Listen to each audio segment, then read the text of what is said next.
You are being fooled. Every man and woman in this country is being fooled. And tonight, I'm going to tell you who is responsible. Now, back in the early 30s, when fascism arrived on the scene in Germany, oddly enough, it arrived in a way that closely parallels the arrival here in November of 1963. The Reichstag fire, if you'll remember, was clearly set by the Nazis, but a young communist was seized and executed for it. And as a result of this, everyone was satisfied it had been looked into, and the Nazis, in turn, were able to profit in terms of power from it. This, of course, is the essential technique of fascism, to satisfy the people and cause them to think that they live in the best of all possible worlds.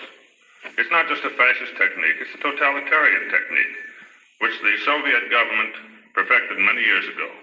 For example, during the years when Stalin was liquidating his enemies and entrenching his power, there was no mention of it in Pravda, no mention of it in the other Russian journals, except on occasion to point out what monsters these individuals were. More often than not, they disappeared without any sign of their disappearance.